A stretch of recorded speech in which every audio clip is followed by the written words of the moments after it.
Hello again, you guys. It's Carly from the Poetry of Nice, and I'm back with my weekly sales update for you all. So this week has been a good one. This is from February the 3rd till the 9th, 2020, and I have more than doubled my sales from last week, and I'm really excited about that because it's been pretty slow for me for quite a while now. So this has been a week that I really needed. So I'm going to do like I usually do. I'm going to show you my items from Poshmark and Ebay that sold. I'll let you know where I got each one, how much they sold for, and if I can, roughly how long they were listed for. And then at the end, I'm going to break it down. I'm going to tell you my numbers this week, my sort of gross numbers, my net numbers, and all that kind of stuff, just so you can see what that looks like for me in a good week. All right, here we go. So I will say real quick as well that I have doubled my workload this week. Whether or not that's just a coincidence or it literally is that simple, it's probably not. I don't know, but I went ahead and doubled from my usual 5 listings per day to a minimum of 10 listings per day. I don't think I actually went over 10 listings at all. And then I also took advantage of eBay's like offer to watchers. I actually haven't done that consistently before. I've gone in on the app where it kind of prompts you and gives you like 5 that you can send out an offer, but this time I went into all of my listings, all 850 plus of them, and I scrolled through, and everything that it would allow me to send out an offer, I did. I took some offers that were lower than I usually would, but I also got plenty of like great offers from people sending them to me or people accepting, and also full price sales. So I just thought I would throw that out there in case anyone was wondering if I had changed anything this week. I have, and that's it. So starting with Poshmark, this Sundance Homestead Henley sweater, really cute. Picked this up in a thrift haul probably about a month ago now, maybe sort of more like 6 weeks actually, and this sold for the full asking price of $40 plus the shipping. Now, please bear in mind as well with Poshmark, sometimes I do offer a shipping incentive, which means I send out an offer to Leica, and then while doing that, you sort of have to pay a little portion of their shipping, which usually ends up being about $2. A little bit more now that their shipping prices went up, but not too much more. Okay, Polo by Ralph Lauren, a men's just striped polo shirt. This sold for $12 on a best offer.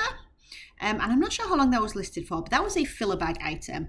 This sold really quickly within a week, probably less than a week. It is a vintage, as you can see, like very 80s prom dress. It was shorter rather than full length. Picked this up at a filler bag rummage sale. And so it was very cheap cost of goods. And in case you're wondering, my average cost of goods, sort of my absolute average across the year sort of thing, when I do my taxes, if you like, is $1.69. So that's a really good reference point in case that helps you. $1.69 is what you can imagine I paid for each item. So yes, filler bag. And this sold for $55 on a best offer. So like I said, nice quick sale, which is fairly unusual for a vintage item. Usually I expect vintage to be a little bit longer tail, but that one for whatever reason flew off the shelf. All right, next one is American Eagle, just a dark wash pair of like cut off jean shorts, whatever, sold for $11, a little bit less than I would have liked to have taken. However, I was very motivated this week to keep those sales rolling, so I did go ahead and take some of the offers that I thought were still fair for the items. Newer tags, Apartment 9, blazer jacket. Again, this is a Kohl's brand, so it's nothing high-end anyway. It only retailed, I think, for $40 originally, and it was a filler bag item at a rummage sale as well, so $15 I was happy to take, and that was someone sending me an offer. Worthington, now I was surprised by this sale because Worthington isn't either like any kind of high-end brand, but I think it was the style that really sold this item. Just a pair of black like faux leather or vegan leather, however you want to word it in your title in terms of keywords, skinny pants, and they sold for $20 there. Cacique, not sure on the pronunciation still after all this time. Just a black satin full coverage bra, full coverage meaning it has those like larger cups as it were that would cover more. And $15 was the sales price, and that's a pretty average sales price for this brand, I tend to find. This item I've had for a really long time. I haven't been able to move it. I've even done 99-cent auctions and things like that on eBay, and it just hasn't gone anywhere. It was Hannah Anderson, which is a great kids brand, and sometimes they do some items that are like, you know, like mommy and me kind of matching outfits. But this pair of like black cropped pants, I picked it up because the brand, but the style really wasn't doing anything. Hannah Anderson is usually very kind of like whimsical, lots of like different kind of prints, like print blocking and stuff like that. So these were very simple. $14 though, was happy to accept that and get them on their way. These were only listed for a couple of weeks. Converse in a pineapple print. I actually priced them at the top of the comps, which was $30 for this exact shoe, and they sold for full asking price, which was fantastic. And again, nice and quick, just a week or two listed. And I do like Converse when they have either like the very specific novelty prints, like these pineapple ones, or if you ever find them where they're collaborations like with Disney or Peanuts or anything like that, take a good hard look at them. Those Disney Vans can sell for 100 plus sometimes. I said Vans. Converse, Disney Converse or Disney Vans. Look for all of them. I can't remember who collaborates with who, but any of those sneakers, those like branded sneakers that collaborate with things like Disney and Peanuts and stuff, take a closer look. Okay, here we go. Let's move on. Horny Toad, which is the same as Toad and Company. They just kind of changed their name at one point. This was a really, really cute color block sweater in a merino wool.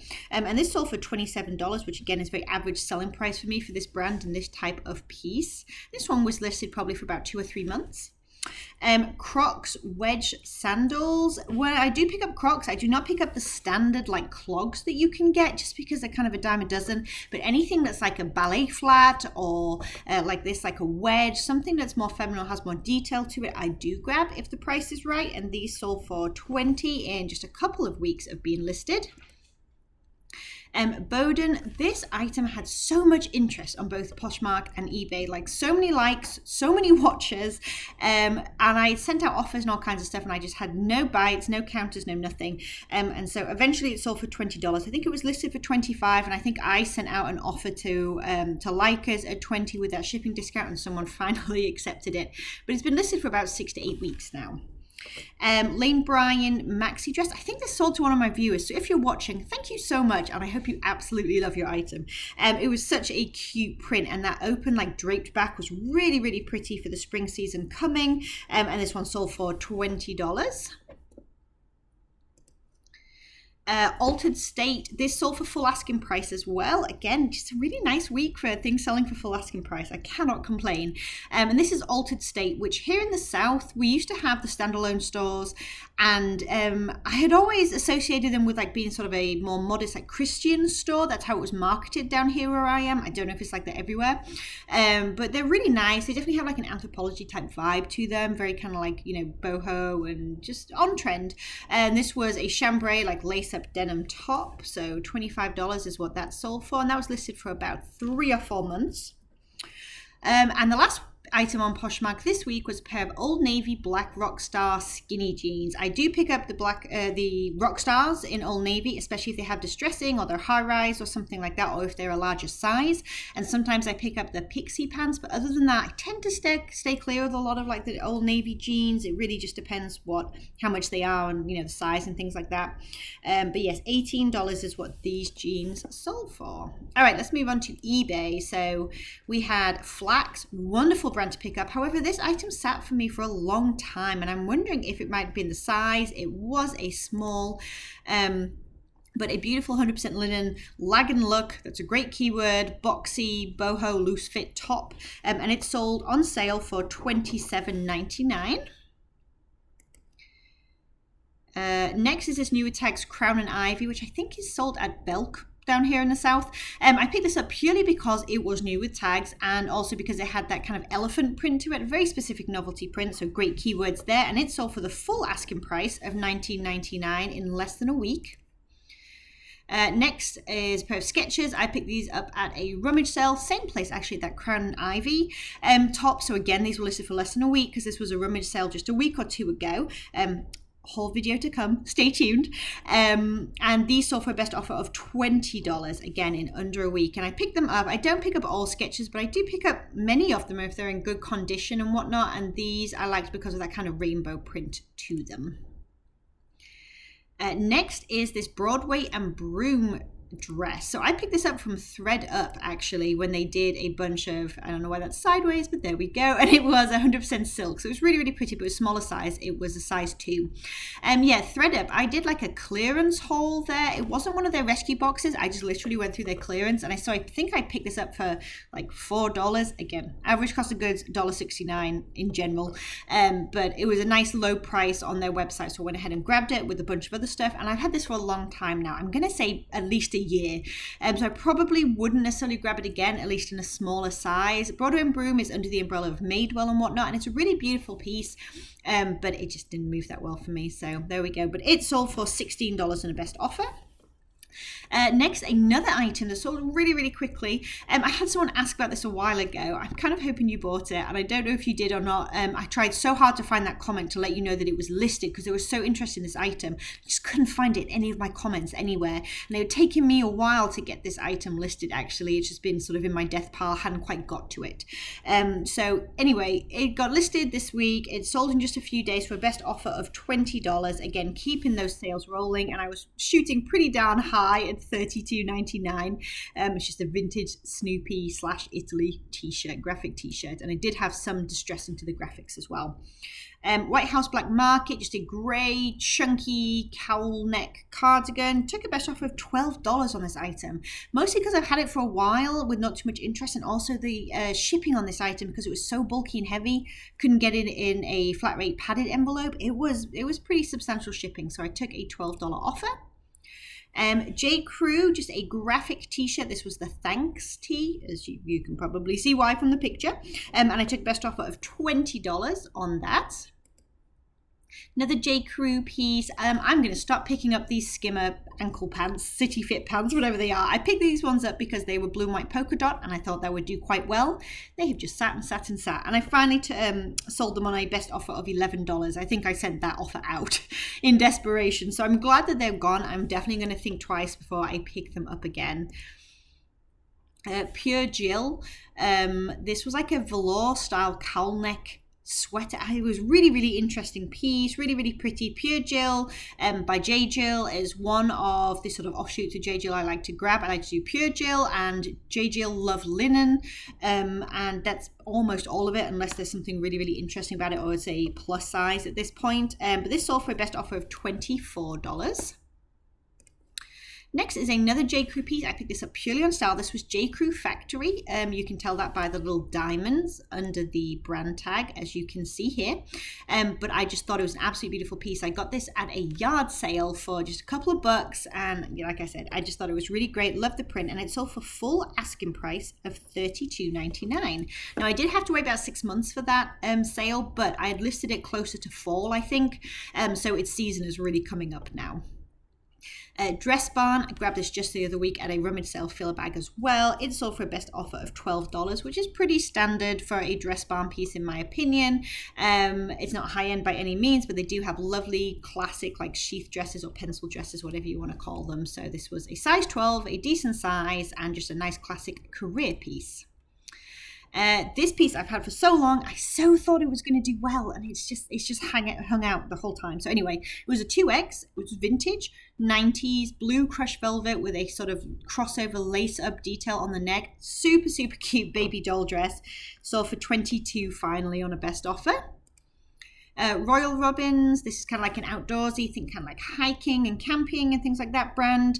It was just a green zip up sweater with like an embroidered detail on the front and the back as well. This sold for a best offer of $20. Again, plus shipping on all of these items as well. I do not do free shipping, just to let you know. But if I ever do, I will let you know, if that makes sense. This brand, it was new to me, and I grabbed it because it was 100% silk and it was made in Italy. I still don't know much about the brand, if I'm honest. There it is, BACI, and this was what kind of drew me to it, the made in Italy and the 100% silk there, and just sort of, it looked a little higher end to me. It had tacked on tag. There were certain things you can look at to, sort of deduce if something may be of higher quality. And I thought this piece was. The comps were pretty good, but it was, like I said, wasn't a very well-known brand as far as I could see. And it sold for a best offer of $22 and took about 5 or 6 months to do so. A vintage Tampa Bay Devil Rays snapback hat, $20. This was another rummage sale find. I do like my vintage snapback hats when I can find them, and they're a sort of a good logo and all that. And the final item this week that sold is this vintage full length prairie. I put the words cha-cha and ruffle, like formal prom dress. It had so many things going on, but it was absolutely stunning. Like such a beautiful piece. I think you can probably tell just by the photos. I absolutely loved it. And it sold for a best offer of $60. And this one was only listed for about 2 or 3 weeks as well. All right, so here come the numbers. So I had a total of 31 sales this week. My cost of goods for all of the items that I showed you here was $52.39. I went ahead and took off 20% for my seller's fees on this platform. Now, Poshmark has a standard 20% flat fee for selling there, and eBay tends to be less. Even eBay and PayPal together seem to be less. But I like to go ahead and do it as a full 20% when I run my numbers like this, just because that accounts for things like me sending out offer to likers and having to offer a little bit of a shipping discount, some shipping supplies, the fact that I have a store subscription, all of those things rolled in. I like to just be very conservative and call it a flat 20% overall. So with that in mind, my gross sales this week was $701.97.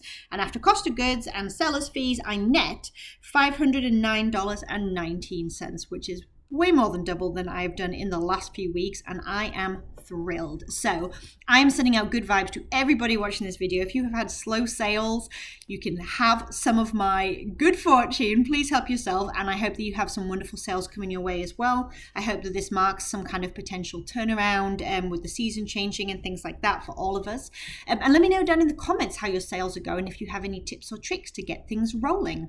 All right, you guys, thank you so much for watching this video, for hanging out. If you enjoyed it, please do give it a thumbs up and tell YouTube that you enjoyed it. And if you're new here, please do think by hitting subscribe down below and coming and hanging out some more. And I will catch you in the next video. Bye, you guys.